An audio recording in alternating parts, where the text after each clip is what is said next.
Қайырлы күн оқырман. Айда мен Нұрдәулеттің тақырыбы жабылды ма? Біз білгеніміз Аруна мен Айда өзара сөйлесіп, бәрін шешкен секілді. Ал Нұрдәулеттен ешқандай хабар жоқ. Инстаграм қарасақ Айда екеуінің суреттері бәрі тұр. Айда болса бәрін кетіп, тек өзінің сурет видеолары. Әкесі Бішкекке алып кеткен бе? Айда соңғы болып жатырғанға бір пікірін қалдырған болатын. Бір күні мен өмірімнің осы қорқынышты кезеңінен өтемін.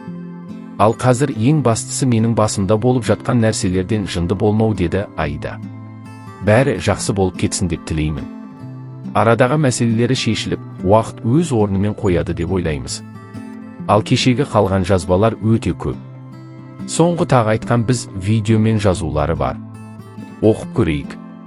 Бүгін күнге дейін күттім, мүмкін біз татуласамыз деп. Бірақ Нұрдәулет, қазір пауза қойып, сен өзің өмір сүре бер, деді.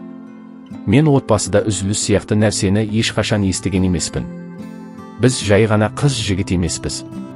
Ата-анама қалай түсіндіремін? Күйім бізге үзіліс керек, сіздің үйіңізде жата тұрайын дейін бе? Содан кейін тағы да үзіліс деп кетіп қалып жүрем бе? Дәл қазір маған үйде жалғыз жүру қиын. Туыстарым келіп, қолыңа не болды? Нұрдәулет қайда десе жылап жіберемін. Сүк. Ажырасқаннан кейін мен өзімді тірі өлік тәрізді сезінемін. Ата-анам түсінеді, бірақ мен аға жеңгемнен ұяламын. Кеше ғана кетіп қайтып келді дегеннен. Ел не дейді? Ұят деп шыдап жүрген қыздар артқы өмірге кетіп, құлағы мұрыны жоқ қыздар көп.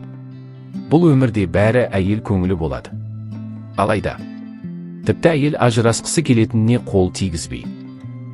Тағдыр осылай болса, қайда қашамыз? Ол қанша уақытқа созылады? Деді Айда. Пікірлер өте көп, тіптен оқып үлгермеуге болады. Айда қолдап, Нұрдәулетті даттап жатқандар көп. Әркімнің өмірі өз қолында, сабыр дейміз. Сүйе тұра осылай жібергені де қиын. Нұрдәулетті жібермеседі, ол да қиын.